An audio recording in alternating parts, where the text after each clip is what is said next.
দিদা এই যে ওষুধগুলো খেয়ে আগে আগে কি অসুখ ছিল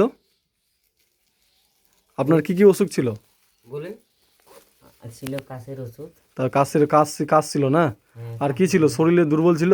শরীর দুর্বল ছিল, হ্যাঁ, অ্যালার্জি ছিল। অ্যালার্জি ছিল। আর হ্যাঁ, বলে জানো এটাই সমস্যা আর কি, মানে মানে আর ওই যে মানে শ্বাসকষ্ট ছিল না? হ্যাঁ, তো হাঁপানি ছিল না? এখানকার ওষুধগুলো খেয়ে ভালো লাগছে না ভালো লাগছে না? কিছু ভালো লাগছে। কিছু ভালো লাগছে না? হ্যাঁ, কিছু কিছু অনেক ভালো লাগছে না? তো আগের থেকে আগে যে ওই যেগুলো যে অ্যালোপ্যাথিক ডাক্তারের কাছে ওষুধগুলো খাচ্ছিলেন, ওগুলো তো প্রতিদিন খাচ্ছিলেন কি না? হ্যাঁ হ্যাঁ ওগুলো প্রতিদিন খেতে হতো, প্রতিদিন যেতে হতো, বুঝতে পারলেন?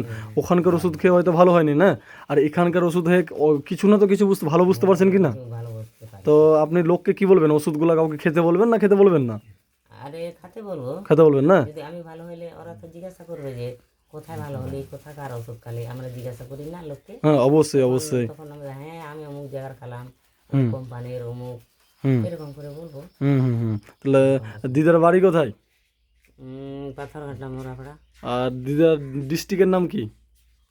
ডিস্ট্রিক্টের নাম দক্ষিণ দিনাজপুর। দক্ষিণ দিনাজপুর। হুম, ঠিক আছে তাহলে দিদা, তাহলে হ্যাঁ, সবাই তাহলে ওষুধটা খাক, আপনার মতো যেন সবাই ভালো হোক। হ্যাঁ, এটাই প্রার্থনা করি। ঠিক আছে দিদা।